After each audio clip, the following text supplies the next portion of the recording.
Praise be Jesus Christ, now and forever. Gratitude, being thankful, is not, strictly speaking, a virtue in the sense of belonging to the classic list of 12 virtues, although the case could be made that it's part of a virtue, the virtue of magnanimity. It is, however, or it should be, what we could call a gospel quality, something we should both practice and acquire because of the good news.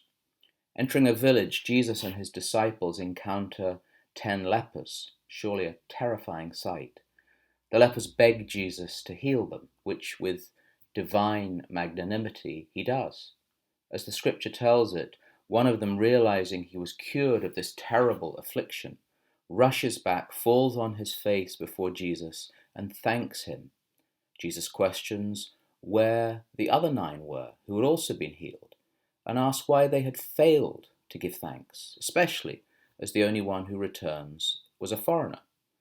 The moral of the episode is, of course, clear. Not only is gratitude a gospel quality, but God expects us to be thankful to him for his goodness.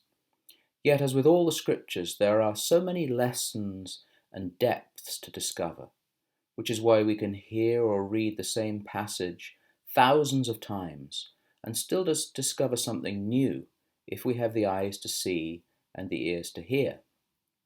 Human experience seems to show that the ungrateful 9 were not unusual. It's the one who returns who breaks the mold. So often we see the evidence of that in the large and small events of life. Remember, after 9/11, our churches were full. People spoke of gratitude and of making choices for a new way of living. As the months went by, many of them disappeared, never to return. Some are wondering whether there'll be a religious revival following the coronavirus. We can hope and pray, certainly, but the clarity of the gospel story suggests otherwise.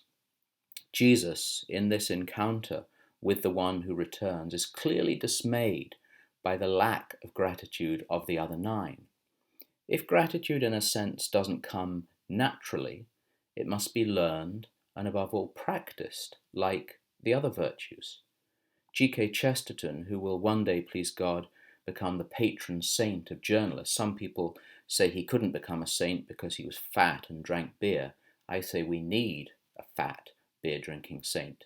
Chesterton was that truly rare man, someone who embodied both wisdom and innocence, a directive of the Lord for all of us, but very rarely found.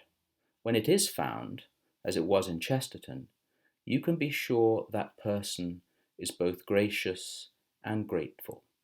His life was filled with wonder and humility, 2 prerequisites, it could be said, for the gospel quality of gratitude. The vision of things as they really are, he wrote, shall perish with the last of the humble. Chesterton's life, first as an Anglican Christian and then as a Catholic, was almost a poem in praise of the wonder of creation, and hence a poem of praise and thanksgiving to God.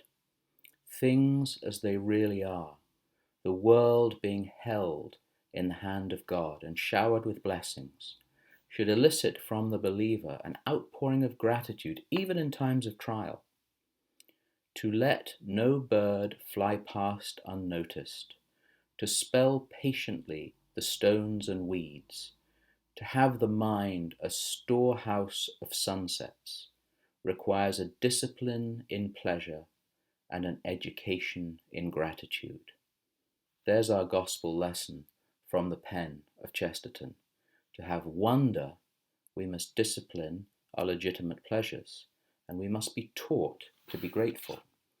We take so much for granted, when the one thing necessary is to take everything with gratitude.